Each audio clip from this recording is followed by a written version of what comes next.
Hello boring people, tonight we gather around an ancient, invisible hearth warm, flickering, and profoundly unexciting. You're standing at the edge of time, where the land hasn't yet decided what kind of gods to worship, and the skies hang like damp bedsheets over a sleepy world. No thrones, no lightning bolts, just the hush of earth, fire, and possibility. It smells faintly of ash, honey cakes, and something herbal someone forgot on the coals. You're not running from a minotaur. No one's hurling thunder. And no, you don't get to ride a chariot across the sky. Instead, you shuffle gently into the world of Hestia, the goddess of the hearth, home, and perhaps the longest-lasting nap in mythological history. You probably won't be able to stay awake through this story. So before you jump into this boring and sleepy mythology, please take a moment to like my videos and subscribe to my channel, but only if you actually enjoy and feel comfortable with the stories I tell here. Also, feel free to drop a comment with where you're watching from and what time it is there. I love seeing bedtime around the globe. Now lie down and relax, turn off the lights, maybe turn on the fan for some soothing noise, and let's start our boring journey together tonight. You trudge through ancient soil. It's warm. Not scorched or dramatic, just warm, like the kind of earth that hugs your feet instead of devouring them. The world isn't ruled by Olympians yet. The Titans are somewhere off-screen, brooding and breaking things, but none of that concerns you right now. Because here, nestled in a quiet corner of the cosmos, a gentle girl lights a flame. And everything changes. That girl is Hestia. She doesn't burst out of her father's skull like Athena. She's not delivered by surgical lightning like Dionysus. Hestia is born the old-fashioned way, swallowed whole by Cronus along with her siblings, then quietly spat out later when Zeus stages a rather dramatic family reunion. It's a birth story that feels less like myth and more like a biology class told sideways. Still, you can't help but admire her calm. While the rest of the gods roar to life with ambitions and rivalries, Hestia just exists.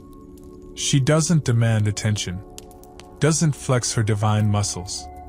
She lights a fire and tends to no showboating, no explosions. You sit beside her now. She's wrapping twigs in careful bundles. They smell of pine and something resinous amber, maybe. She stacks them like intentions. The fire she starts is small at first. Not because she can't make it bigger, but because she doesn't need to. That's her secret, subtlety. Historians still argue whether Hestia was the firstborn or the lastborn of Cronus's children. It depends on how you interpret being eaten first and vomited out last. A strange metaphysical loop, but it fits her. She's always been there and yet never really noticed. Kind of like your phone charger, completely essential but rarely appreciated until you're at 2%. Now, imagine being the goddess who represents staying home. Not storm, not war, not wild reverie, home. Hearth. Domesticity. Try making that exciting at the god meetings. Yet here she is, humming softly while the fire grows. You hear it crackle, not the noisy, dramatic roar of Hephaestus's forge, but the domestic murmur of a flame meant to cook lentils and warm children's fingers. She's not surrounded by lions or snakes. No epic weapons. Just a low fire, smooth stones arranged with care, and a bronze ladle resting in a bowl of barley porridge. One of the first offerings made to her, unseasoned, underwhelming, and kind of perfect. A soft wind passes. Not even the flame flinches. You lean in, and the warmth grazes your cheeks. The smell reminds you of something from childhood, but you can't quite place it. Maybe it's not a memory, just a feeling like someone pulling a blanket over your shoulders and telling you it's okay to stop trying so hard. Hestia was worshipped in every city, in every home, and in every temple. But she didn't have massive statues. No friezes. No epic poetry to immortalize her eyebrow's shape. She didn't want it. Or maybe she just didn't need it. She existed in action, not in show. Even the Olympians respected her.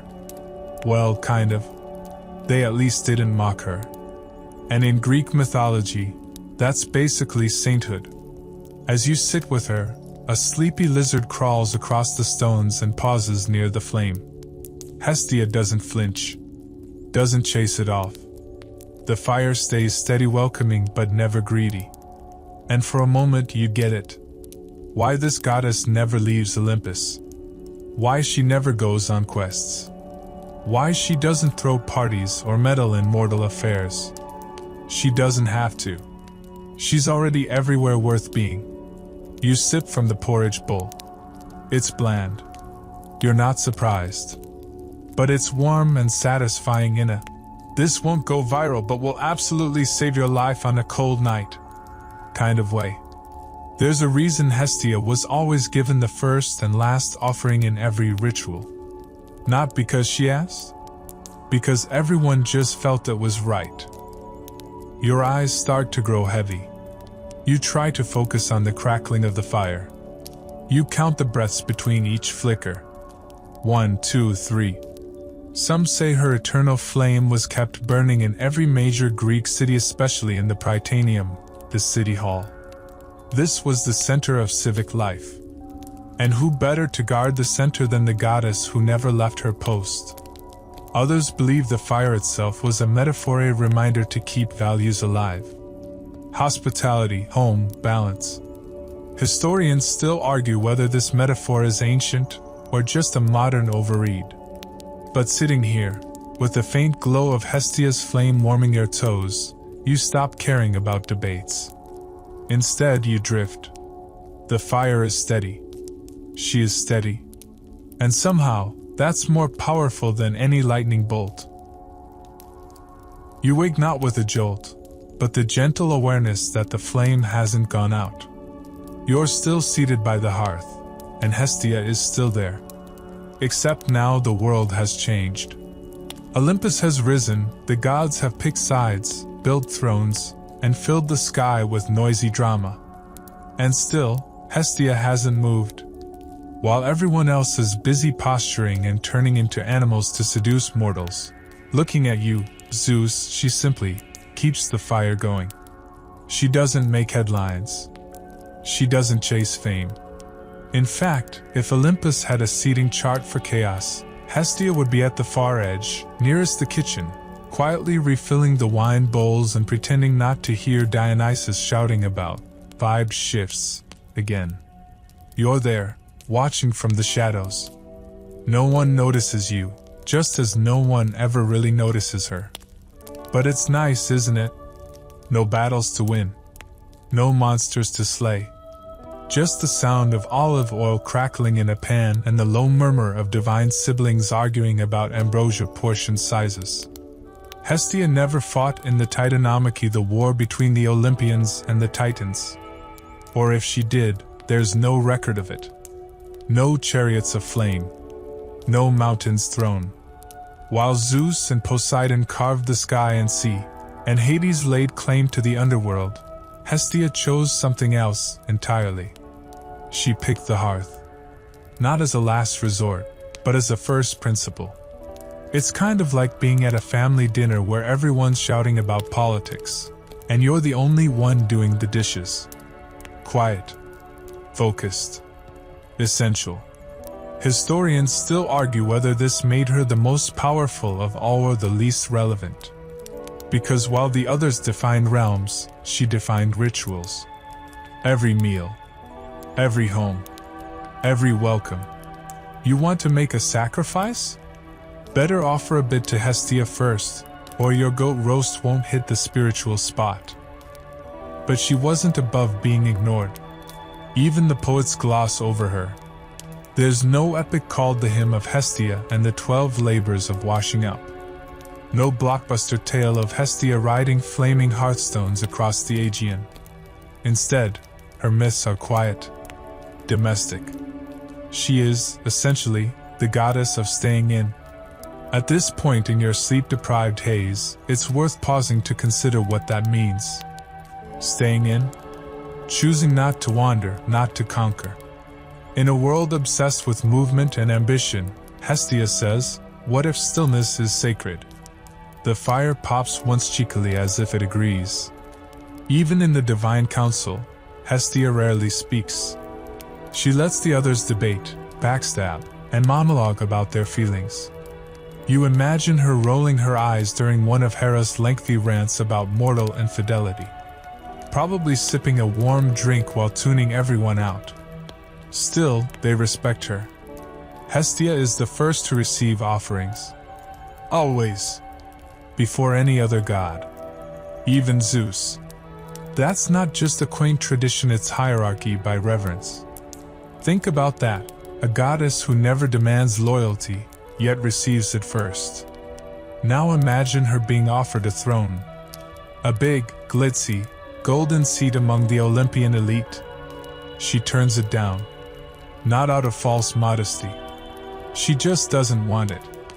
Instead, she gives the seat to Dionysus who, to be fair, probably brought better party snacks. That decision, right there, may be the most punk rock thing any god ever did. She handed power away. Willingly. You hear it again, the fire's low murmur. It's not a roar. It never is. But it doesn't go out either. A fringe tale barely remembered says that Hestia can hear every hearthfire lit in her name. That even now, in the modern world, she listens through stoves and fireplaces, campfires and gas burners. If true, she's probably eavesdropping on a lot of weird late-night fridge runs and questionable soup experiments. The philosopher Pindar once said Hestia's flame was the presider over all. Not the ruler. Not the judge. The presider. Like a gentle host who never leaves the table. Historians still argue whether this was a metaphor for social order or just an overly poetic way of saying she made sure nobody burned the stew. As you drift past the dining halls of Olympus, the gods continue their dramas. Aphrodite flirts. Ares sulks. Hermes plots. And Hestia? She's stirring a pot of lentils. Her robes are plain. No shimmering sea green like Amphitrite. No golden tiara. Just soft folds of linen, smoke-scented at the hem. Her fingers smell like rosemary and ash. You imagine her walking through the mortal world unnoticed. Maybe she's the grandmother stirring tea in a cracked mug. Maybe she's the camp counselor teaching kids how to toast bread without lighting the forests on fire. Maybe she's just there. Always. There's comfort in her quiet. She doesn't command. She invites. You feel it now, your muscles softening, your mind drifting towards stillness. That warm ache behind your eyes, the one that says, "Don't fight sleep. Just let it happen." The fire gives another sleepy crackle. You wonder if it ever sleeps. If Hestia ever does. Probably not. Some say she is the only one who never closes her eyes. Because the fire must always be watched. Not with urgency.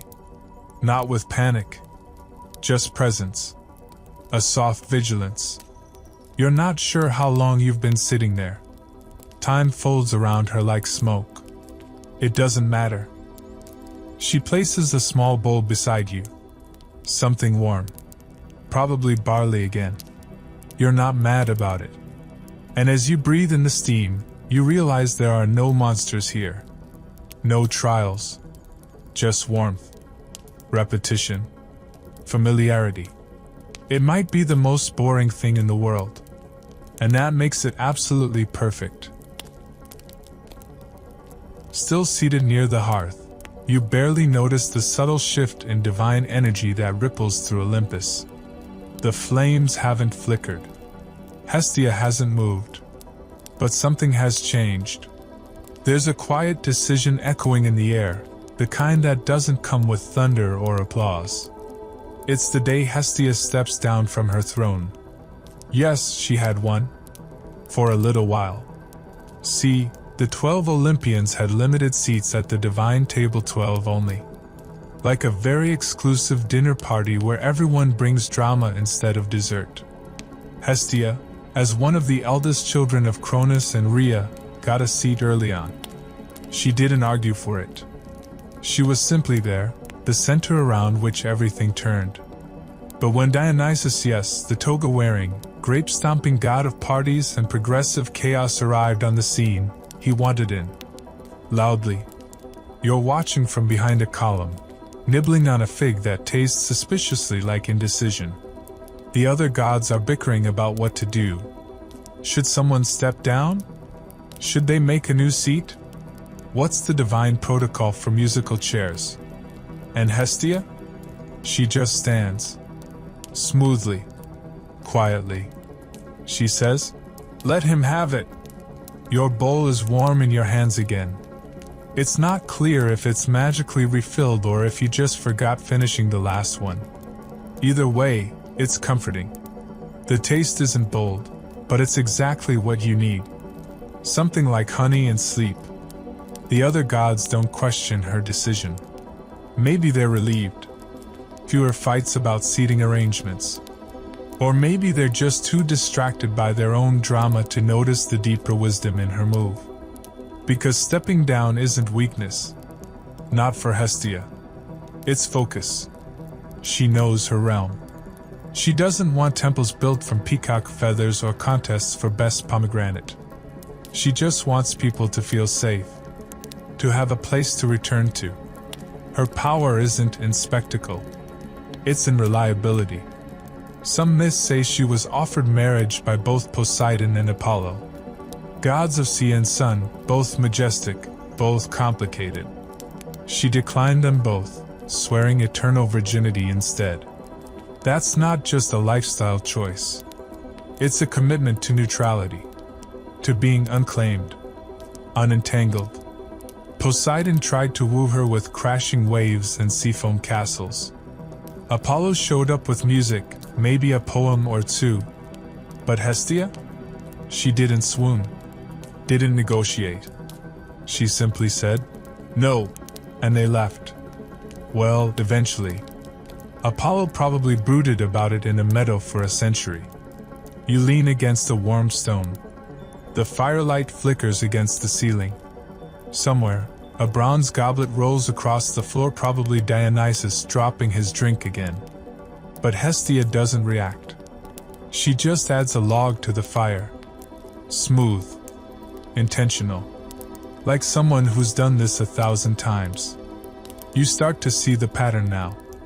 While the gods are busy changing the world, cracking open heavens and flooding islands, Hestia is holding it together.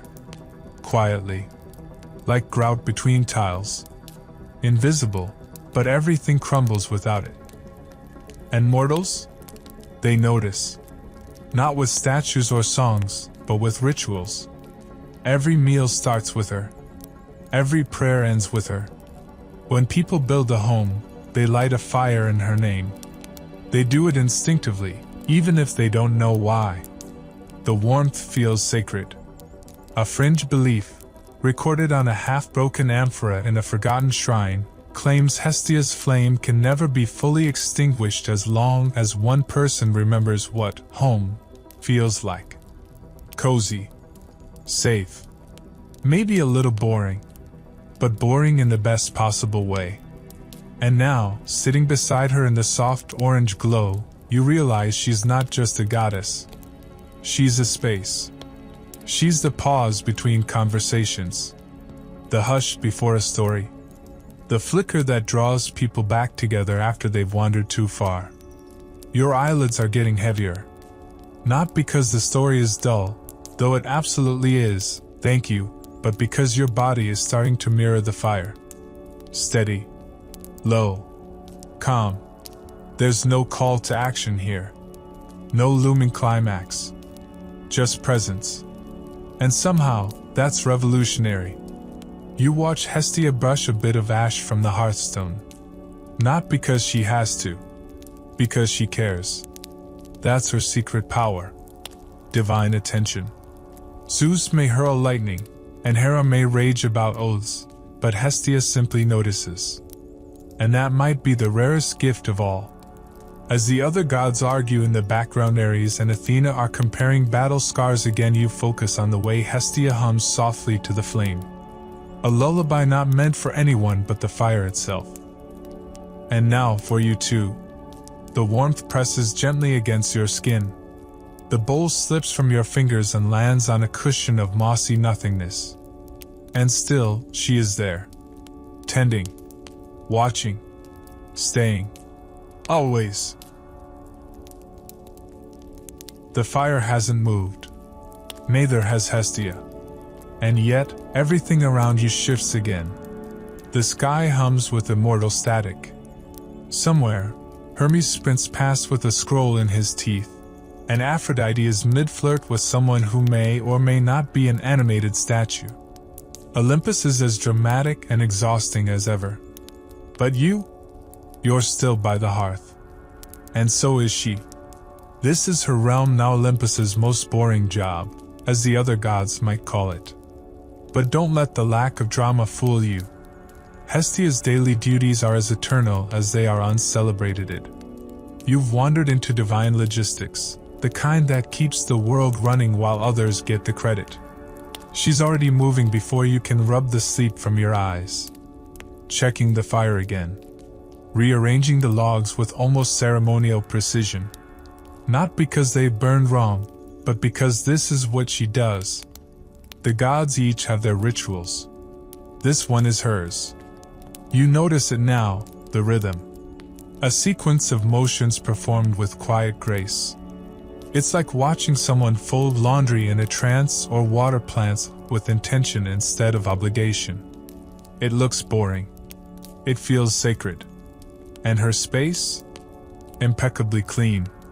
Not sterile lived in, but neat. The ash from the fire is swept regularly. You see a corner where past offerings rest. Little clay cups of wine, bits of honey cake, a sprig of mint. No grand altars. Just tokens. Small gestures with big feelings. Even the gods drop things here. You spot a bronze coin from Hermes, half melted. A laurel from Apollo. A single feather from Artemis's quiver, maybe? Or one of her owls. Hard to say. She keeps them all. The flame glows gently across the marble. It smells faintly of thyme and old bread. You wonder if anyone else even notices the scent of Olympus. Probably not Ares, he's too busy sharpening weapons. Athena's nose is stuck in another scroll. And Zeus? He's off somewhere justifying bad decisions.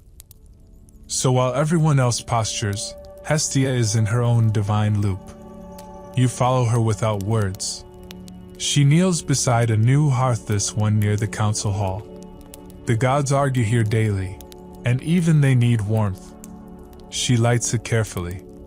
Not with spectacle. No lightning. Just a slow, sure breath. Don't mind them, she says softly, gesturing toward the shouting in the background. They'll work it out or start a war. Either way, we'll still need soup. You smile. It's the first time she's spoken today. One of the fringe myths almost forgotten claims Hestia has the power to render herself invisible to any god who becomes too arrogant. She simply fades from their awareness until they remember humility. Like divine parental control. Historians still argue whether this myth was a late addition meant to justify why she's missing from some party scenes or if it was a quiet nod to her quiet strength. Either way, the effect remains. You can't force someone to notice the hearth. But when the room grows cold, they'll come crawling back. It's mid-afternoon, or whatever passes for it on Olympus. The light glints softly off golden bowls. The gods begin to gather, fussing, bantering, all pretending to be too important for lunch, but none of them missing it. And guess who's there? Hestia. Already preparing it. She's not the cook. That job rotates, depending on which demigod is being punished this week. But she oversees it.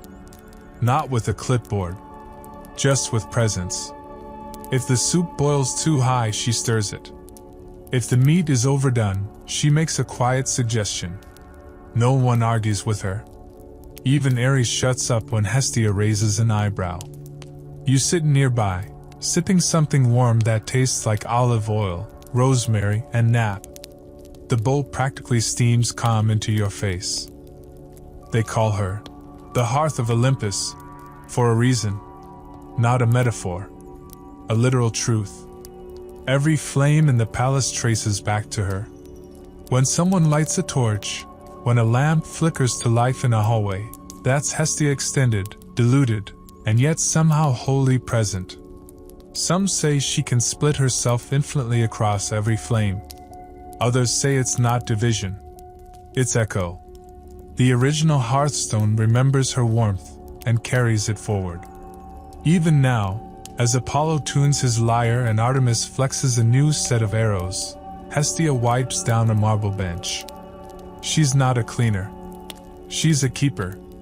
Of space. Of tone. Of peace. You don't want to move. Not because you're enchanted. You're just content. Sleepy, sure. But also safe. And that's something rare among gods who turn people into trees for looking at them the wrong way. The fire hums. Hestia hums with it. A song that doesn't need lyrics. A loop. A lull. She checks the coals again, brushes them gently like they're old friends. You think for a moment she might whisper to them. And maybe she does. Or maybe the coals whisper back. Somewhere in the back of the palace, Dionysus yells something about throwing another feast. Aphrodite giggles. Someone knocks over a sacred amphora. Normal Olympus stuff. And still, the hearth burns. Still, Hestia tends. Still, you do nothing but exist beside her. And somehow, that's enough. By now, you've accepted that nothing flashy is going to happen. No heroic quests. No lightning shows. No tragic falls from cliffs or dramatic transformations into constellations. You're sitting beside a goddess who hasn't moved more than 5 feet in what feels like eternity. And yet somehow, you're still here. Still warm. Still watching. Still oddly content. You stretch slightly, your muscles melted into your own bones, and follow her again, not with your feet, but with your focus. She's moved on to other hearths now. Not just in Olympus, but everywhere. Because what no one tells you is that Hestia's presence isn't limited to one palace. She has satellites. Her warmth, copied and shared. And tonight you travel with her. Not with wings. With stillness. You're drifting over rooftops now, across the jagged marble of Athens, the soft sand of Corinth, the olive groves of Sparta. Below you, homes glow with little fires, some in hearths, some in clay lamps, some tucked behind woven curtains. Each one is Hestia's temple. And not just homes. You float toward a Prytaneum, the public hearth of a Greek city-state. Think of it as a combination of town hall, soup kitchen, embassy, and emergency Airbnb. Every city has one. At its center, a fire that never goes out. That's Hestia's fire. Always. If the city starts a new colony, they carry a flame from this hearth to the new land. That's how they keep the spirit of the mother city alive. Not with flags or speeches. With a tiny ember, carefully carried in a pot lined with sand. It's adorable and a bit terrifying. You land gently near one of these flames. A priest is crouched beside it, murmuring a daily prayer, and you sense Hestia standing just behind him. She doesn't need to speak. She just steadies the moment. It's not a grand temple. There's no gold, no massive columns. Just a square room with low benches, a bronze cauldron, and a few worn mosaics on the floor. One shows Hestia handing a torch to a young woman. No context. Just a transfer of warmth. Some scholars believe these depictions were meant to teach quiet civic duty, how tending the hearth was as vital as leading armies. Historians still argue whether this symbolism was deliberate or just artistic laziness. But standing here, you feel the intent. And it isn't just cities. She's in bakeries. You glide into one now, its walls blackened with soot and love. The baker starts work before dawn, rubbing sleep from his eyes, lighting the oven with a coal kept overnight. That coal is sacred. Even if he doesn't call it Hestia's flame anymore, the ritual remembers. He nods to the fire before adding dough. Maybe he doesn't know why. Maybe he does. Somewhere in another town, a mother lights a lamp before preparing a meal. She makes a small gesture over the wick, barely noticeable. A whisper of thanks. For warmth. For the quiet miracle of heat. That's also a temple. Even the roadside stalls, the ancient equivalent of vending machines, have their hearths. Clay pots with coals under them, heating cheap stew or keeping wine from going sour. People gather. Sit. Talk. The hearth brings not just heat but community. And there's Hestia again. Blending in. You're seeing it now, aren't you? She's not just a presence. She's a pattern. 1,000 small flames, all pulsing with the same steady rhythm. Not synchronized. Just related. Like cousins who share a laugh at the same moment without knowing why. There's a fringe myth from a rural village, a fragment passed down through generations, that claims Hestia once walked the earth, barefoot and unshowered, disguised as a beggar. She would appear at thresholds, asking for a bowl of broth or a bit of warmth. Those who welcomed her were blessed with peace and solid roof beams that never cracked. Those who ignored her, well, they just kept having roof leaks. You chuckle. The gods and their metaphors. Still, the message lands. Because Hestia's power doesn't work like lightning or wrath. She's not here to curse you or test your loyalty with riddles and traps. She rewards normalcy. She blesses routine. If she were a modern-day figure, she'd be the patron of working thermostats and reliable Wi-Fi. Some might call that boring. You call it a miracle. As you float back toward Olympus, or maybe you never really left, you realize something else. Hestia isn't just the hearth. She's the promise behind the hearth. The promise that someone will keep watch. That warmth will wait for you. That when you return from your battles, quests, heartbreaks, or Tuesday meetings, the fire will still be burning. And you're not even sure if she starts all these fires anymore. Maybe she just reminds people to light them. Your body is melting into the calm again. You're hovering, but you feel grounded. You're not doing anything. You're being. The gods will keep on storming and scheming. But the fire? The fire will stay. Because she stays. Always. Back in Olympus, or maybe in a space that hums with Olympus's rhythm, you sit again at the hearth.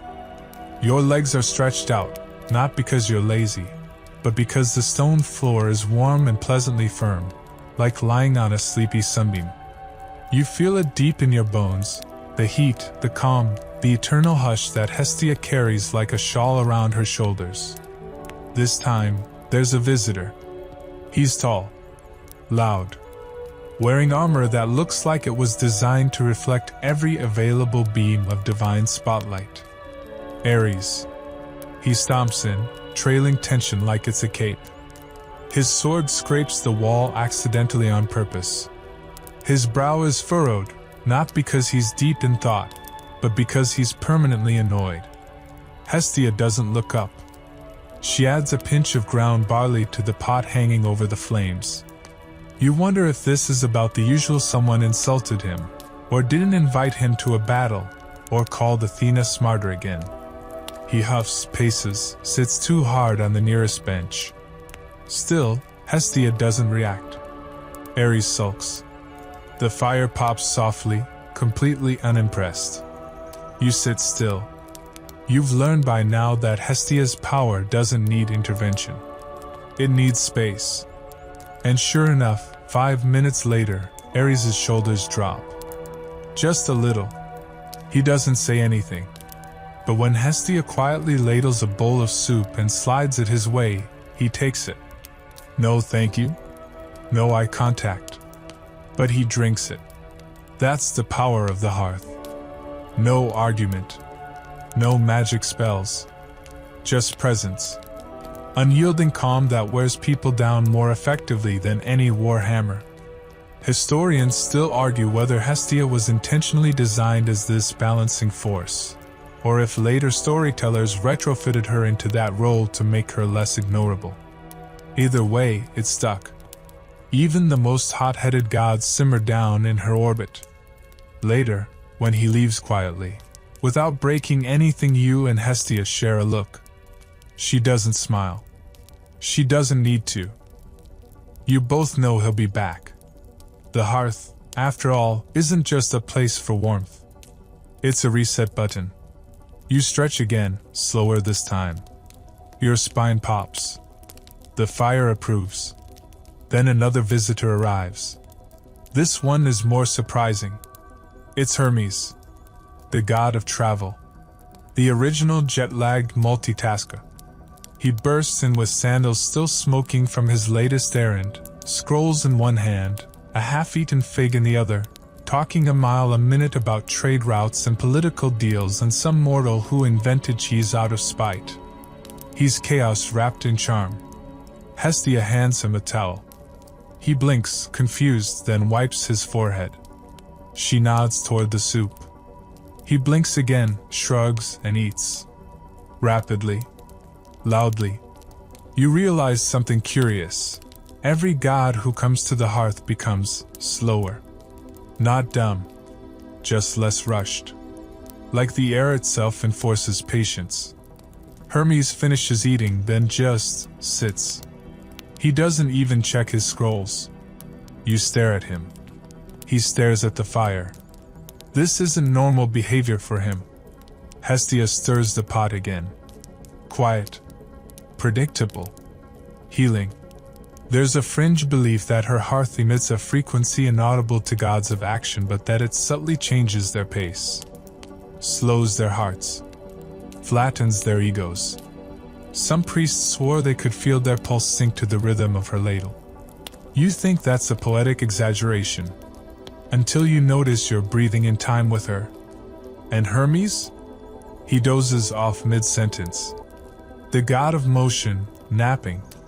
Unprecedented. But not surprising. Because this space isn't just comets contagious. Eventually, he jerks awake, apologizes, to no one in particular, and vanishes in a blur of winged sandals. You almost miss the clatter of scrolls he left behind. Hestia tucks them away without a word. There's no drama. No follow-up. Just a quiet acknowledgement that everyone, even the gods, needs rest.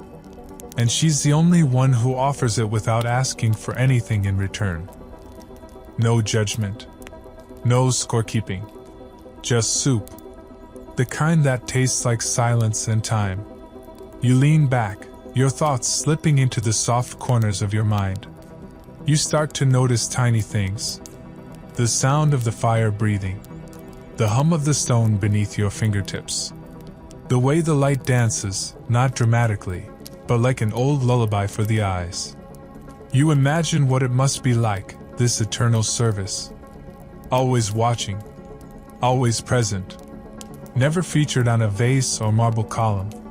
And yet, she never complains. Maybe that's what makes her divine. Because it's one thing to lead with flair. It's another to stay when no one thanks you. To clean up when the feast ends. To greet each guest with the same nod, whether they're crowned with laurel or soaked in battlefield sweat. A scholar once described her as the axis of the sacred and the mundane. Historians still argue whether that's a profound insight or a pompous way of saying she kept things tidy. You think it's both. Because her power is the in-between. The moment after the party. The breath before the goodbye. The warmth that stays. She brushes a bit of flour from her sleeve and checks the pot again. You realize she's made enough for everyone. Even those who haven't arrived yet. Even those who don't know they're coming. And even those like you who've simply wandered in and sat down. Because here, at the hearth, no one is turned away. You're not even sure when you close your eyes. But when you do, you still feel the fire. Still hear her humming. Still know she's there. Always. The next time you blink, the fire is lower, its glow softer, more golden than orange. The shadows around the hearth stretch longer now, reaching lazily up the marble walls like they're tired too. Hestia moves through the dim like a quiet thought, smoothing out wrinkles in the moment. She doesn't speak. She doesn't need to. This time, it's not a god who enters. It's a mortal. A woman. Young. Dirt-streaked and wide-eyed, shoulders hunched like she's bracing for thunder. She carries nothing but a cloth bundle clutched tight to her chest, like it's shielding her from the entire cosmos. You don't know her name. Maybe she doesn't either right now. Grief and exile tend to strip away labels. All you know is that she's crossed the threshold of Olympus somehow. Maybe by accident. Maybe on purpose. Maybe, like you, she simply needed somewhere to sit. And Hestia? She steps forward. Doesn't ask questions. Doesn't demand reasons or titles. She takes the girl's bundle revealed to be a loaf of hard bread and a bit of dried fruit and places it gently by the fire. Then she hands her a bowl. You know what's in it. Soup. Again. But this time, it's different. Not the ingredients. The moment. Because this is the part people forget. Hestia wasn't just the goddess of hearths and palaces and grand temples. She was also guardian of the hearth of the exiled, the homeless, the lost. Her flame burned just as fiercely for those with nothing as for those with thrones. There's an ancient inscription on a broken city gate somewhere in Boeotia, long forgotten, which reads, "Even the stranger finds warmth if Hestia is kept." Historians still argue whether this was literal hospitality law or a poetic proverb. But tonight you see its truth. The girl eats in silence, eyes wide, hands shaking. And Hestia sits beside her, not looming, not advising. Just there.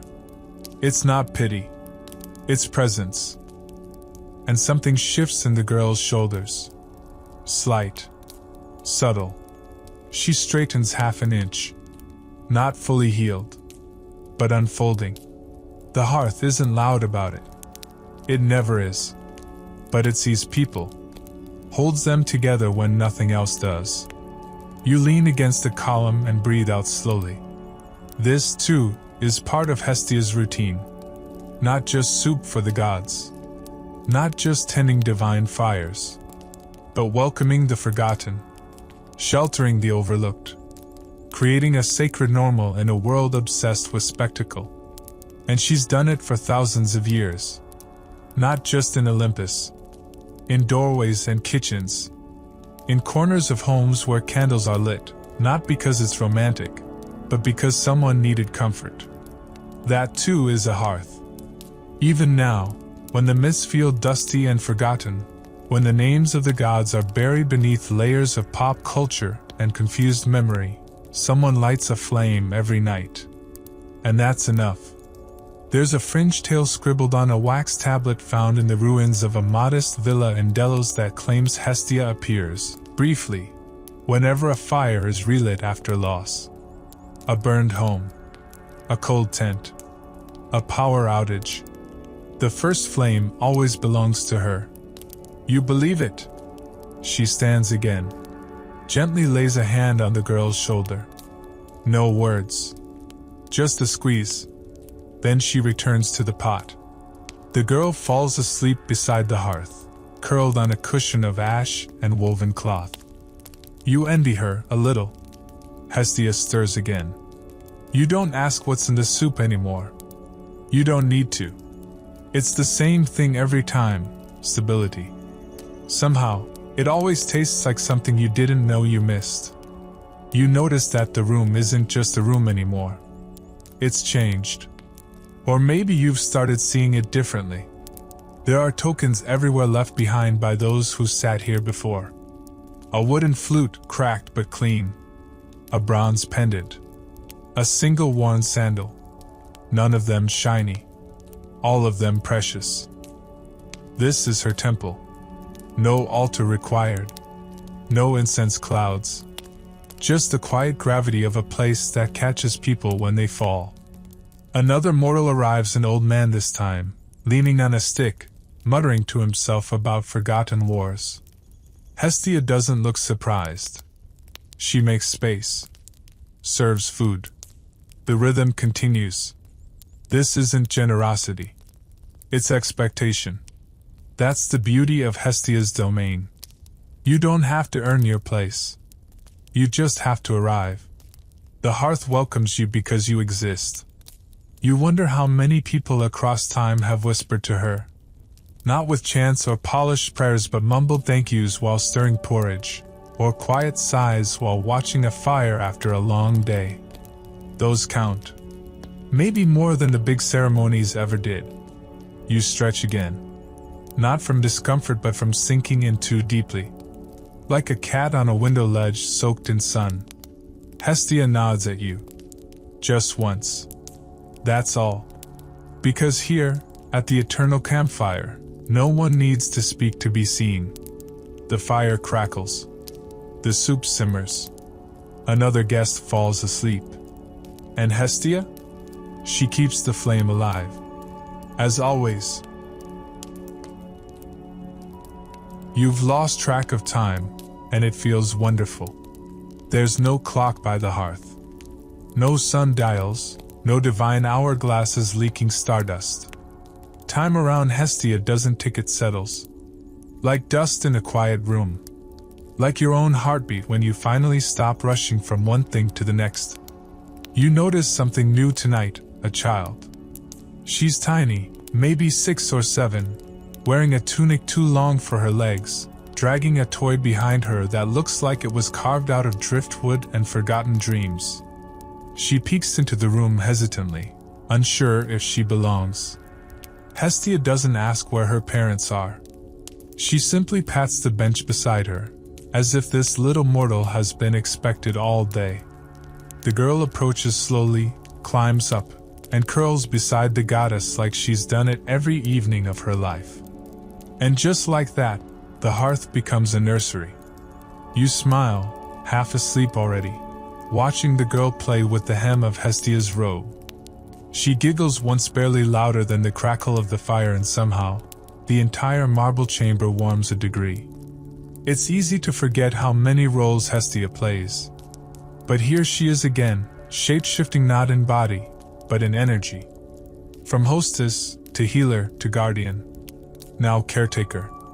She lifts the pot and ladles a small bowl for the child. Not because the girl asked, but because she was going to before the words made it out of her mouth. That's Hestia for you. Always just ahead of need. You glance around and realize, every god has had their moment here. You've seen Ares, Hermes, even mortal wanderers. And now a child. It hits you. The hearth is the only place that belongs equally to everyone. And unlike temples, which often have rules, hierarchies, sacrifices, or complicated dress codes, Hestia's only requirement is this: be human enough to need warmth. There's an obscure poem fragmented and scribbled into the margin of a farmer's ledger where someone writes, "She asks no gold, no goats, no glory. Just that I eat while warm and sleep while safe." The author is unknown. Maybe a peasant. Maybe a runaway. Maybe someone like you. Historians still argue whether Hestia was ever truly worshipped, or simply invoked a ritual habit, not a religious devotion. But here's the truth you've come to see: devotion doesn't always wear grand clothes. Sometimes it looks like feeding a child before yourself. Or banking coals so the morning isn't cruel. Or mending a sock before it tears all the way. That's worship too. A slight breeze passes through the room. The child shivers. Hestia adjusts her robe to wrap it around the girl, who sighs deeply and presses her face into the soft wool. Her toy clatters to the floor. You reach to pick it up. It's light, worn smooth by small hands. A horse? A lion? Or maybe just a lump pretending to be brave. It doesn't matter. You place it beside her, careful not to wake her. Hestia gives you another small nod. Approval. Or maybe just thanks. And for the first time, you wonder what does she get out of this. She doesn't have a temple that rivals Athena's Parthenon. No sweeping epics like Odysseus. No seven-headed monsters to fight. And when people pray to the gods for vengeance, beauty, courage, wealth, no one thinks to ask for warmth. Not directly anyway. But here's the thing: when everything else collapses, when the city walls fall, when crops fail, when families break apart, it's the hearth they run back to. Because nothing can be rebuilt without it. You can't write poetry on an empty stomach. You can't win battles if no one comes home. You can't rebuild the city without somewhere to sleep, to cook, to rest. The hearth is always first. Always last. Always in between. That's what Hestia is. And maybe she doesn't need thanks. Maybe being the thing everyone returns to is the thanks. You blink again. The child is asleep now, breathing slowly, a tiny ember wrapped in goddess-woven cloth. Hestia strokes her hair once, then checks the fire. Always back to the fire. You look at the flame too, now familiar in a way you never expected. It hasn't changed, but you have. It no longer looks simple. It looks alive, intentional. Like every flicker is a syllable in an ancient sentence you'll never fully understand but always feel. And then it happens. She sings. It's barely a sound, barely more than breath on stone, but it's there. A lullaby in a language older than God's. No rhyme. No chorus. Just a melody that doesn't ask you to listen, only to rest. Even the fire leans in. Even the shadows soften. Even your thoughts begin to unravel, slow, and drift. It's not a grand performance. It's a bedtime hum meant only for those within reach. Like you? Like the child. Like anyone who ever needed to sleep safely again. And as her song curls around you, like smoke, like a wool blanket, like honey poured over a tired thought, you exhale. Long, and gentle, and real. Morning doesn't come to Olympus like it does to the mortal world. There's no rooster crowing or sun crawling over the horizon. Instead, the light just shifts. Slowly. Like someone adjusted the saturation of reality a few degrees toward golden. But here at the hearth, it still feels like night.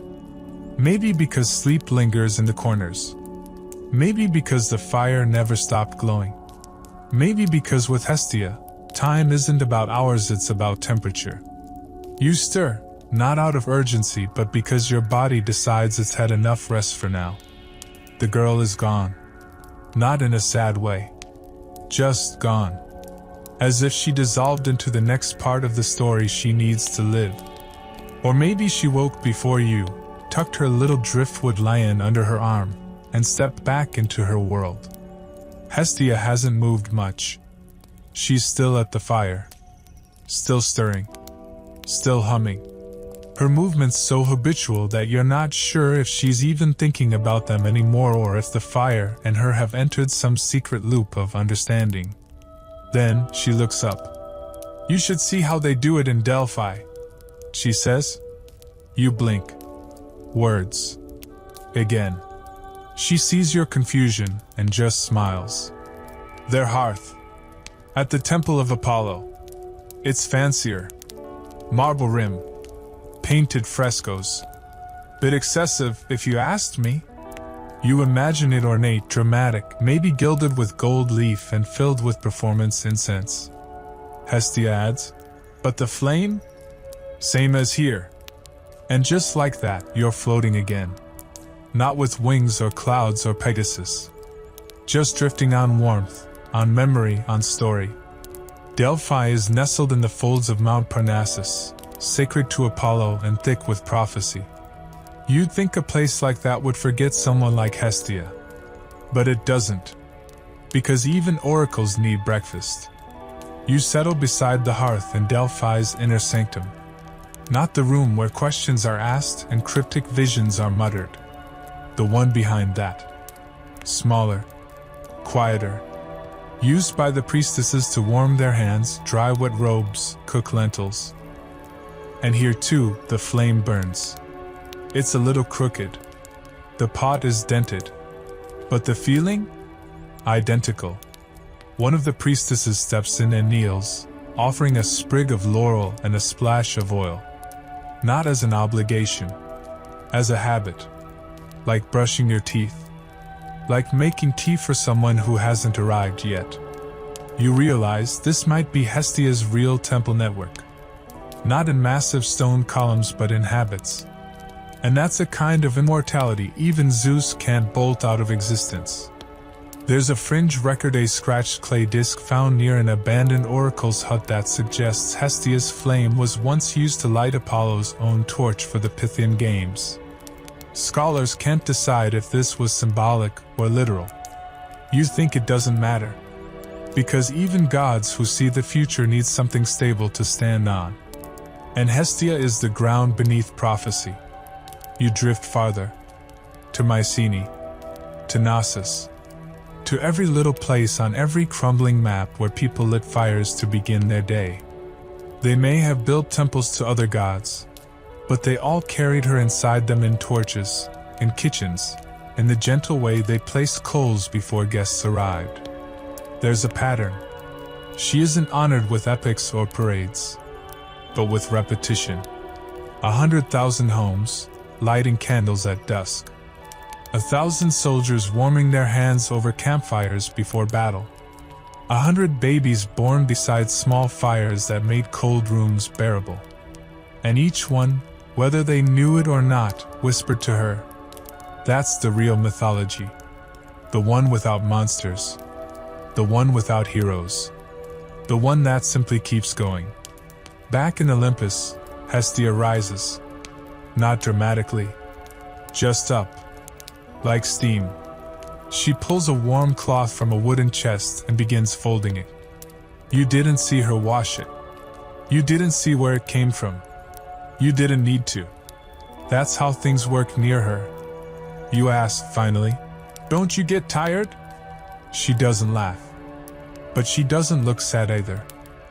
She says, "I rest while I work." And somehow you understand. Because tending isn't just labor. It's rhythm. It's ritual. It's the kind of motion that holds you together rather than tears you apart. She hands you a cup. Not soup this time.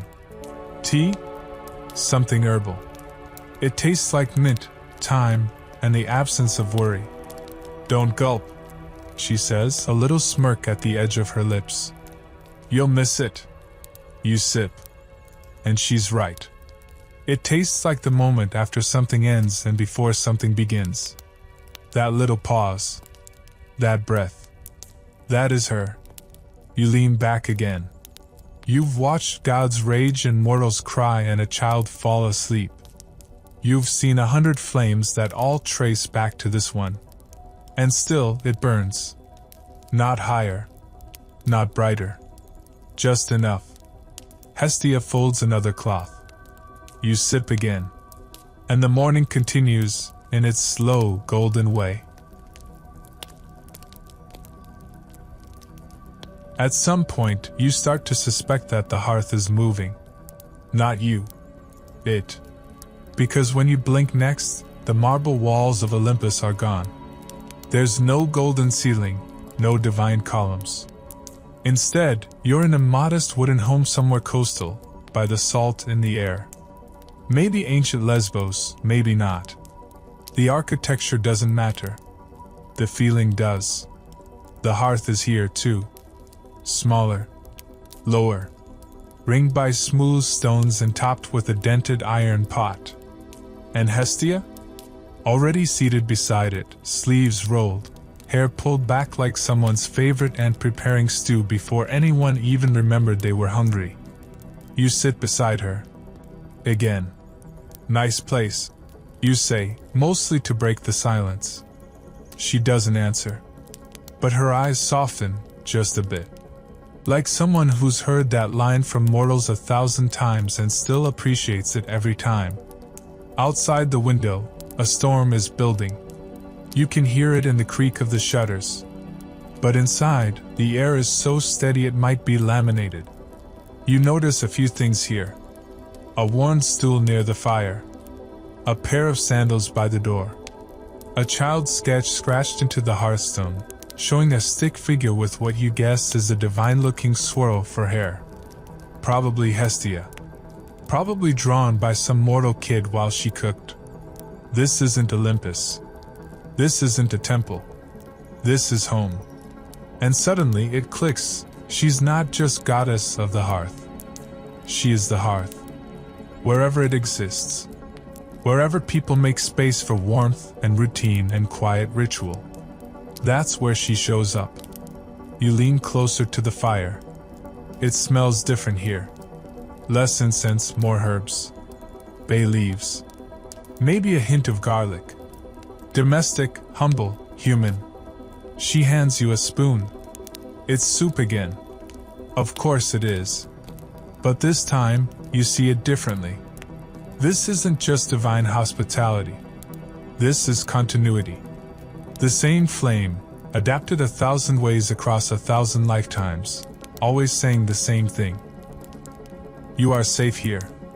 There's an obscure tale, recorded on a single wax tablet found in a flooded merchant's basement, about a time when the gods vanished from the world for 7 days. All except Hestia. The story says she didn't notice. Not because she didn't care, but because the fire still needed tending. People still needed meals. So while the heavens trembled and mortals panicked, Hestia kept right on cooking. Stirring. Watching. Historians still argue whether this myth was invented to explain why Hestia has no grand epics. Or maybe it's just the truth wearing its sleepiest pajamas. You watch the soup bubble. You listen to the rain begin outside. And you think, this is the myth. No golden chariots. No epic quests. Just this. A fire. A bull. A goddess humming softly while storms pass. Eventually, a knock at the door. Not thunderous. Polite. Hestia opens it, of course she does, and in walks a traveler.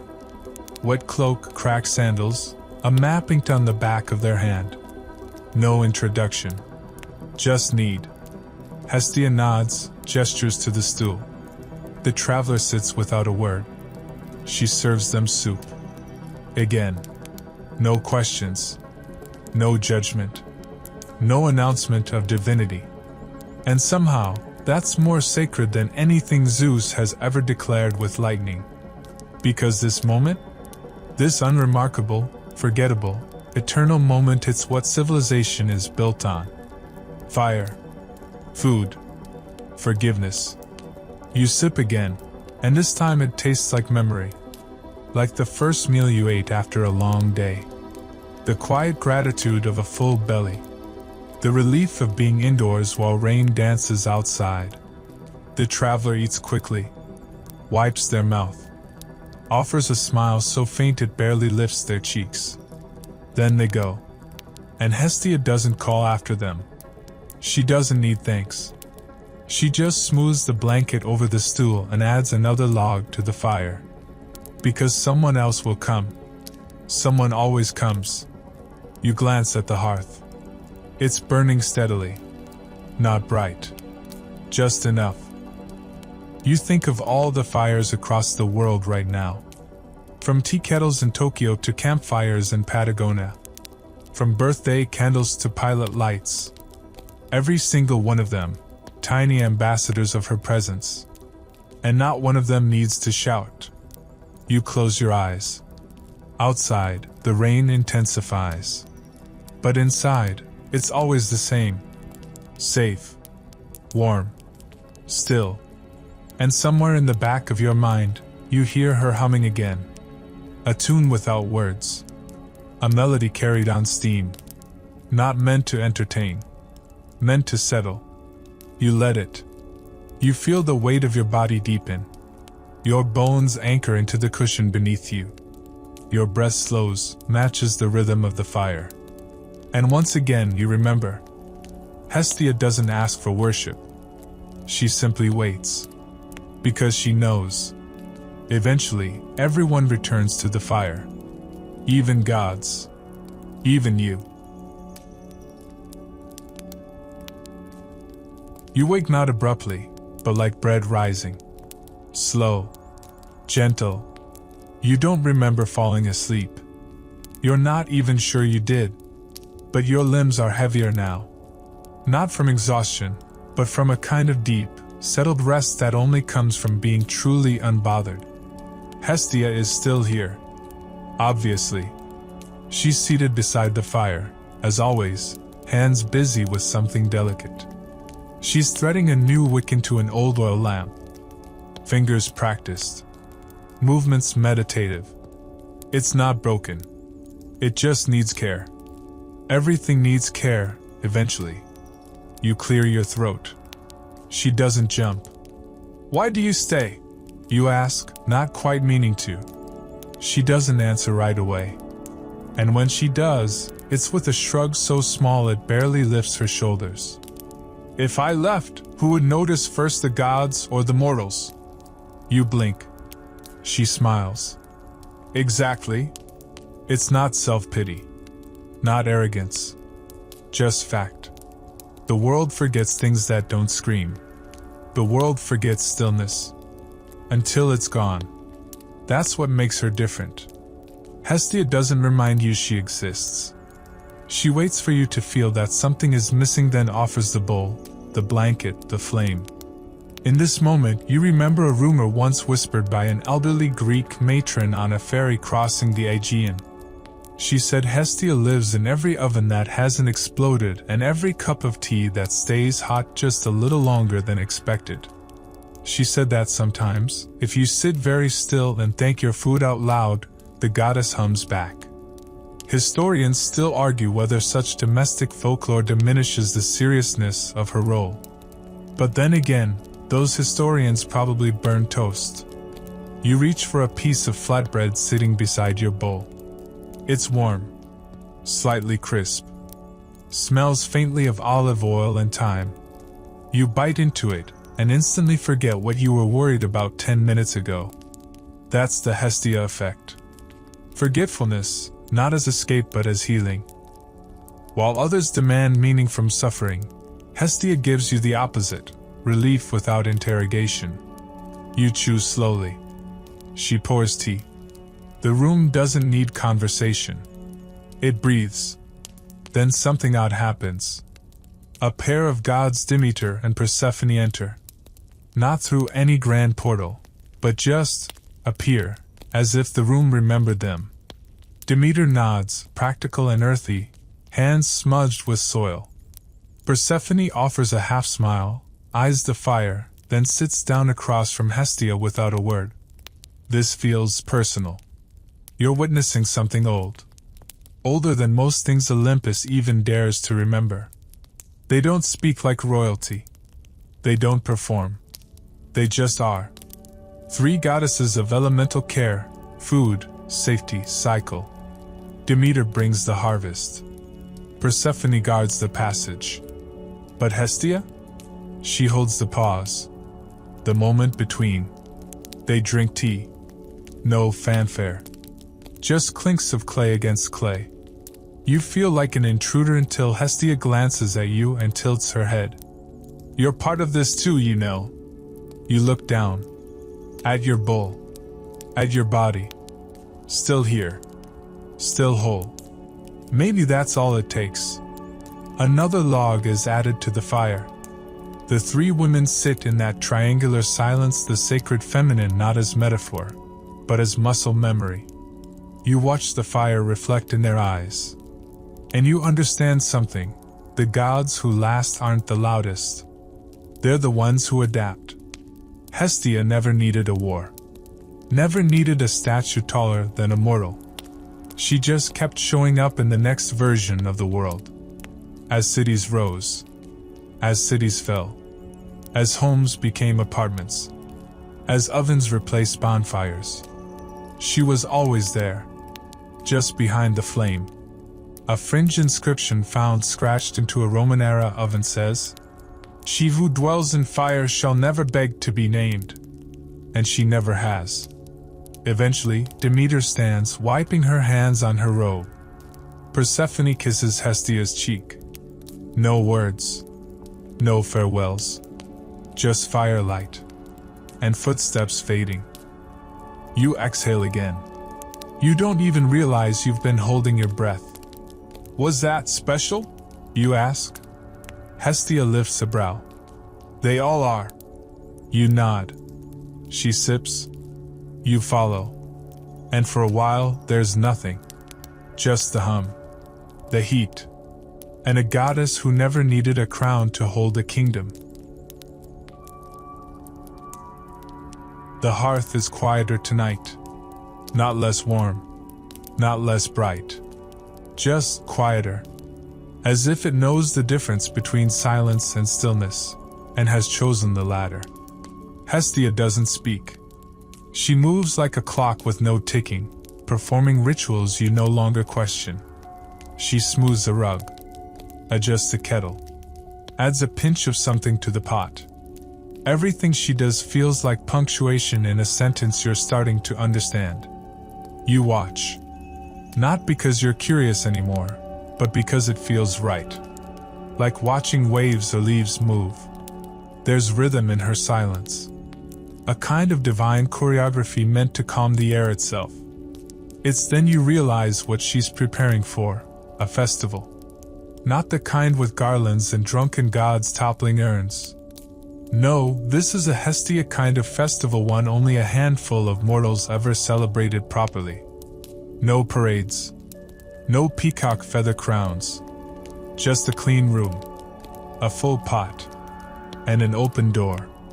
It's the Prytanean fire ceremony. You're lucky. Very few get to see it now. She steps to the center of the hearth and straightens. There's no priest, no trumpet. Just her. She closes her eyes, raises her palms slightly, and breathes. The flame shifts. Not dramatically. Not magically. Just enough to glow a bit whiter, a bit taller. This is the sacred moment where new towns, yes, actual settlements once lit their first fires. Back in ancient Greece, colonies would send envoys to the mother city's hearth to collect Hestia's flame. They'd carry it in bronze lanterns across sea and mountain, and upon arrival, use it to light the founding fire of the new city. That's how important she was. No fire, no foundation. No Hestia, no home. A small fringe myth says if that flame ever went out before reaching the colony, the town was doomed to failure, cursed to restlessness. Historians still argue whether this was superstition or a metaphor for the importance of cultural continuity. But tonight, Hestia lights the hearth as if it still matters. And you know what? It does. Because everything begins somewhere. Even now, as skyscrapers replace stone temples and microwaves hum instead of crackling fires, there's still that need to bring something with you when you start fresh. Something steady. You sip what she's offered tonight. It isn't soup. It's a kind of broth. Thin, herbal, cleansing. It tastes like a clean page. Like saying, "Let's begin." Across the room, a young couple walks in. Their hands are clasped too tightly. They're nervous. You can tell. Maybe newlyweds. Maybe just newly brave. They sit without speaking. Hestia doesn't look up, but she sets out 2 bowls anyway. A third too, just in case. This is what her hearth does. It prepares for the people who might arrive. Always. The couple eats slowly, carefully. Not because the food is hot, but because they're not sure they deserve this calm. Not yet. Not after whatever they left behind. And again, Hestia changes nothing. Offers no advice. Just nourishment. Just room. Because sometimes healing sounds like, take your time. You find yourself stirring the coals. She nods as you do, as if to say, yes, you're part of this now. And you are. Because here's the thing no epic ever really tells you, heroism is exhausting. All that questing, all that blood and prophecy and honor. But rest? Rest is revolutionary. To light a flame and not turn it into a weapon. To cook and not expect praise. To care and not command. These are Hestia's miracles. And like all true miracles, they're hidden in plain sight. You look at the couple again. Their shoulders have lowered a bit. Their bowls are empty. One of them laughs a nervous, quiet thing, but it changes the air in the room. Makes it lighter. Hestia lets it happen. Lets it echo. Lets it live. Then, like a mother who knows bedtime is approaching, she rises and dims the room with a whisper to the fire. You feel your own eyes flutter. You've watched her tend gods and mortals, exiles and newlyweds, warriors and children. And not once did she ask for attention. That's not her way. But you see her now. You really see her. The goddess who gave up a throne. The goddess who chose the doorway over the dais. The goddess who said, "Let him have it," and returned to the one thing that never betrayed her, the flame. The hearth fades to darkness, not because the fire goes out, but because your mind has slowed enough to forget what brightness means. You're somewhere new. Again. But this time, the room isn't made of marble or timber. It's shadow and memory. No walls. No floor. Just flickers of old stories playing on the inside of your eyelids. Echoes of lives lived and left. The hearth is still here, though. Always. You can't see it. But you feel it. There's warmth at your back. The steady, quiet kind. Like someone's watching over you without ever needing to say they are. You hear footsteps. Bare ones. Someone approaches, and for once, it's not Hestia. It's you. A version of you from long ago, tired, maybe younger, definitely more afraid. This you sits across the fire and stares into it like it might offer answers instead of heat. You're both silent. But your heartbeat slows a little more because this place, this moment, is not about answers. It's about presence. Hestia appears just a blur on the edge of your awareness and sets down two bowls. She doesn't say which one is yours. She doesn't need to. They're both yours.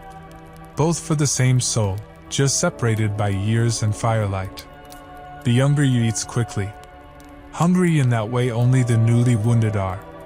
But there's peace on their face now. A beginning of rest. Of return.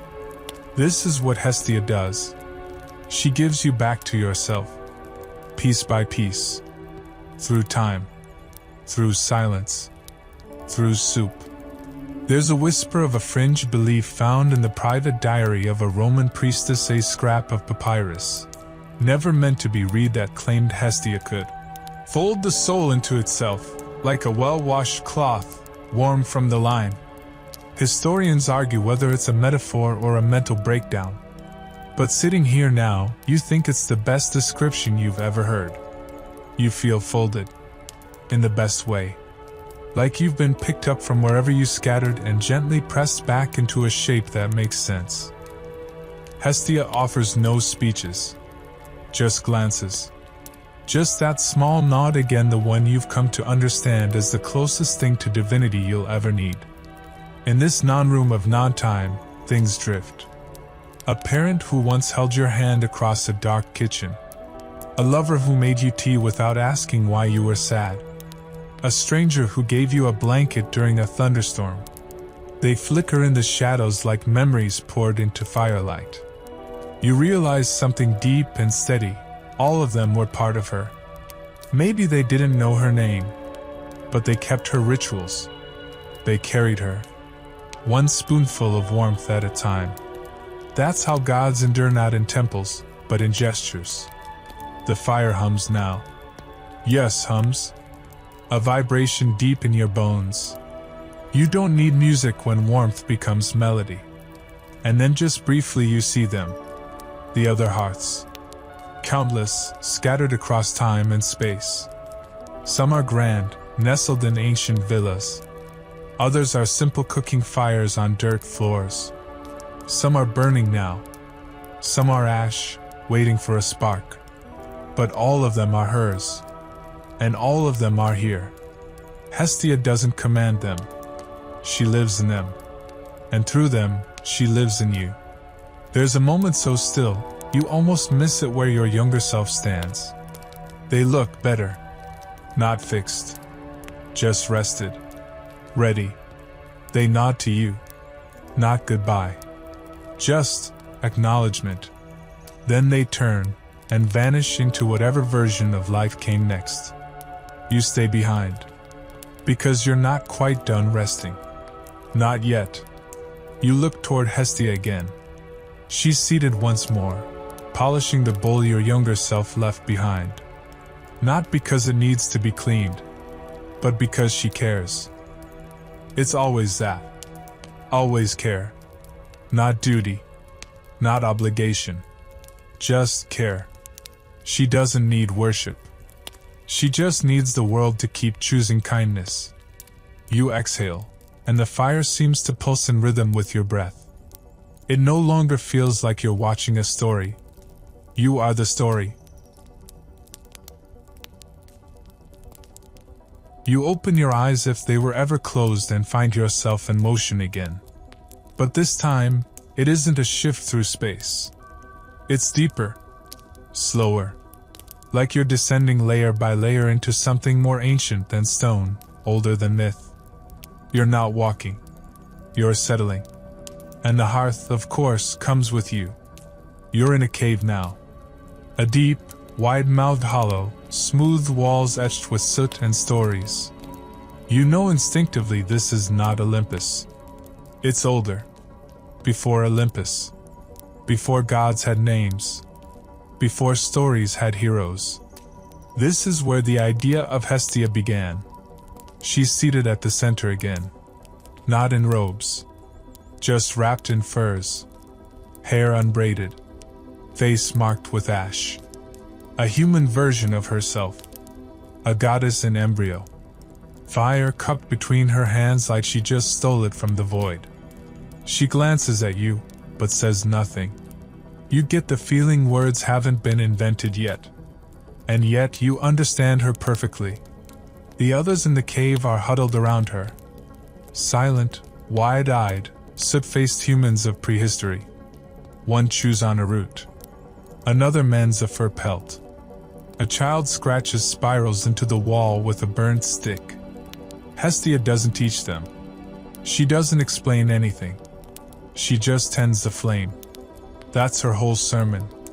You realize now, before temples and myths, before 12 seats on Olympus, before thrones and virgin vows, she was already here. Not as fire's goddess. As fire's guardian. A fringe scholar once proposed the theory that Hestia wasn't worshipped. In the beginning she was simply obeyed. Her role was born from survival. You tend the fire or you die. End of theology. Historians still argue whether she evolved from a prehistoric fire spirit or was always divine. But in this cave, none of that matters. Because what you see now is this: the first moment someone sat down, hands outstretched, and found peace and warmth. And that was the beginning of everything. You crouch by the edge of the hearth, knees cold against stone, and feel the fire's pulse. It's not a metaphor. It's an actual rhythm, beating through the earth, echoing in your chest. You understand, suddenly, why Hestia never needed lightning or liars. Because she holds something deeper, permission to rest. You glance around the cave again. No one speaks. But everyone is safe. That's the miracle. A god who doesn't ask for conquest. Just care. The cave flickers and changes. You're still in the same place, but now it's layered with centuries. You see the echoes of future homes overlaid like transparent brushstrokes. Mud huts, clay ovens, stone kitchens, marble hearths, modern stovetops, microwave ovens, even a glowing electric fireplace flickering in a city apartment. All superimposed over this one fire. You reach your hand toward the flame. Not close enough to burn. Just enough to feel. And it feels the same in every age. That's the magic. It never changed. Hestia stirs beside you. She's changed clothes again, back to the calm, neutral robes of Olympus. Hair bound. Eyes still. She murmurs. Most of them don't remember this part. You ask, the cave? She shakes her head. The stillness. You nod, though you don't fully understand. Yet. You ask, do they need to remember? She considers. Then shrugs. They will. Eventually. When everything else burns down. You sit in silence again. And then you hear it, not words, but the sound of breathing. Dozens. Maybe hundreds. The memory of people, generations of them, sleeping safely because this fire stayed lit. That's her hymn. That's her offering plate. People resting. That's all she ever asked? You sip from a new bowl. You didn't see it filled. You didn't see it appear. But it's warm, slightly sweet, and tastes faintly of almonds and something that might be time itself. Hestia says, you can go now. But you don't want to. You've never felt so much without being asked to do anything. She smiles like someone who's been told that before. She doesn't push. She doesn't bless. She just nods once and lets the fire do the speaking.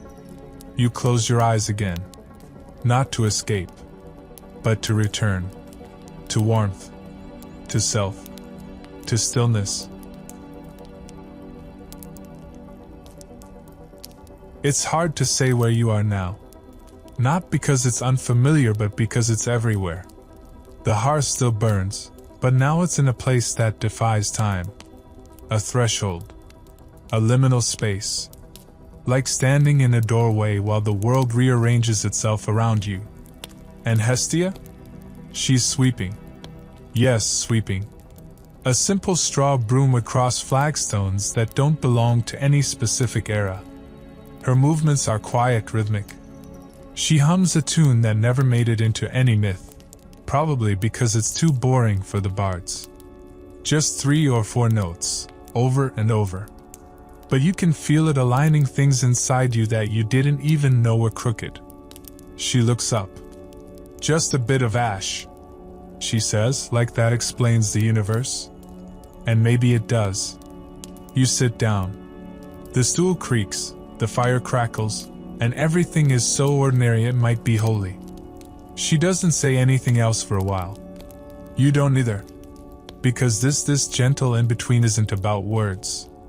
It's about remembering what stillness feels like. But then, softly, you've seen it now. The whole path. From fire watcher to throne holder. From caves to columns. From prayers to practice. You nod. Even though part of you wants to rewind and see it all again. I didn't build the world, she continues, as she folds a cloth with the same precision she gave to eternity. But I keep it from falling apart. And that's the truth, isn't it? The gods of storm and war might write the headlines, but she's the one who makes sure there's still a home to come back to after the drama fades. A little-known fragment of Orphic poetry, one copied only once, on a page hidden in a monastery garden, calls Hestia. The breathe between chapters. Scholars mostly ignore it. But you've seen her now. You know that's the right title. Because beginnings and endings are flashy. But the middle, the part that holds, it's hers. You look around. This space, this eternal kitchen, this boundary of stories, it's not metaphorical anymore. It's foundational. You remember temples with her fire at the center. Weddings that began with her name. Cities that sent runners to collect her flame, like pilgrims fetching a soul. You think of every hearth ever lit in quiet hope, every one of them whispering, "Please let this place be safe." And she answered, not with power, but with consistency. That's her kind of miracle. You glance toward the fire. There's a small loaf baking in a little clay dish beside it. You smell rosemary, maybe lavender. You're not hungry, but you're comforted just by knowing it's there. Proof that something is being made. That warmth is active, not passive. You ask her, "Do the other gods ever come back here?" She smirks. "Only when they're lost." You laugh. She doesn't. "They forget themselves," she adds. "Chase worship, chase thunder. But eventually they need soup and silence. That's when they find me again."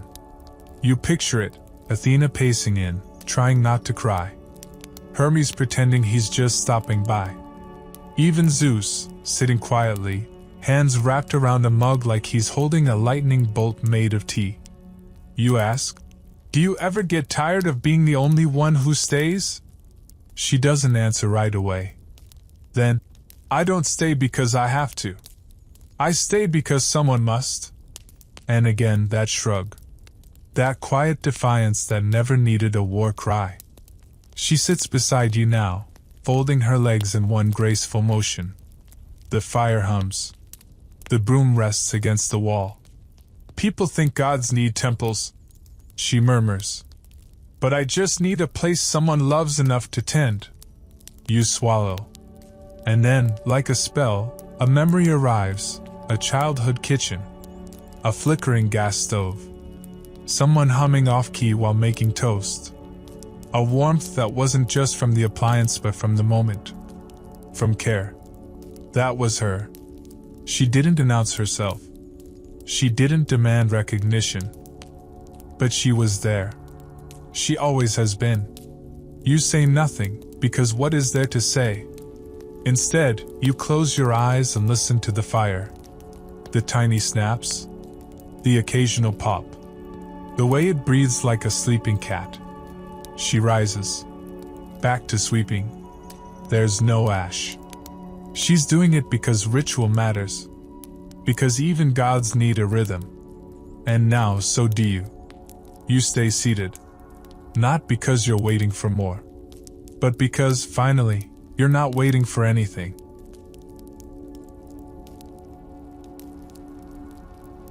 By now, you've forgotten when the story started. Or maybe it never really started at all, just kindled itself slowly, like a spark catching on dry wood. The hearth remains unchanged. You are the one who has changed. You no longer sit beside it like a guest. You sit like someone returning. And Hestia? She's folding linens again. Or maybe arranging herbs. Or maybe she's not doing anything at all and you've simply grown used to imagining her in motion, in care, in calm. Tonight, the fire burns lower. Not weaker, just quieter. Like it knows the work is nearly done. You stretch your limbs, not to leave, but to settle deeper. As if you could burrow into this moment, into this warmth, and become part of it. Not a visitor to Hestia's story, but one of its embers. She sits across from you again. No words. You sip the final bowl she's given, something creamy and simple, like barley steeped in starlight. It's not a meal anymore. It's a memory. And now, finally, Hestia speaks again. Softly. As if she's telling you a secret that only the weary ever earn. "I'm not the flame," she says. "Not exactly." You tilt your head. "I'm the space around it." And suddenly it all makes sense. She is the place where the flame can happen. Not the fire. The permission. The pause. The hearthstone. The quiet you protect so that warmth can exist. That's why she has no temples. Why her statues are rare. Because every time someone makes space for someone else, for themselves, for silence, that's Hestia. She doesn't need marble. She just needs you to care. There's a final story she offers you now. A small one. Maybe even invented. A lone soldier, cold and lost in a forest, builds a fire to keep warm. No temple nearby. No altar. Just damp wood and shaking hands. He lights the spark, cups it, breathes life into it. As it grows, he mumbles a thank you to whatever gods might hear. The story says Hestia heard. She always does. The soldier lives and forgets the prayer. But she doesn't. Historians still argue whether this myth has any value. Too simple, too uneventful. But you know now, that's the point. The real stories aren't loud. They're kept. Tended. Like coals banked in ash, waiting for morning. You rise now not because the tale is done, but because you're ready to carry it. Hestia doesn't stop you. She just offers you one last thing, a tiny ember, glowing faintly in your palm. Take it, she says. You'll know when to light it. You nod. Because you will. Maybe when you move into a new apartment. Or make tea for someone grieving. Or sit alone at night and decide, without needing a reason, to be kind to yourself. That's when you'll light it. That's when you'll remember. That's when she'll be there. You step away from the hearth. Not far. Just enough for the world to begin again. The fire behind you glows. She is still tending. Always. And now, just rest. Let the edges of the story blur into quiet. The hearth is still there, behind your eyelids, glowing soft and low. You don't need to hold it anymore. It's holding you. Every breath is slower now. Every sound softer. The flicker of flame, the whisper of fabric, the gentle hum of a goddess you may never see but always feel. Nothing chases you now. Nothing needs fixing. No quests remain. Only this, warmth, and stillness, and the knowing that you are safe. You've seen empires rise and fall tonight. Watched gods bicker and lovers come and go. You've traveled through caves, kitchens, temples, and timeless spaces, but somehow, the hearth never moved. And neither did she. So let your body sink into softness. Let your breath match the rhythm of the flame, steady, quiet, real. Let your mind forget what it was trying to solve. Because there's nothing left to do. The world is far away now. The only sound that matters is the fire. And maybe, just maybe, the faint sound of a bowl being washed in the dark. No glory here. No thunder. Only care. Only calm. Only Hestia. So sleep now, knowing that someone is always tending the flame. And she always will. Good night.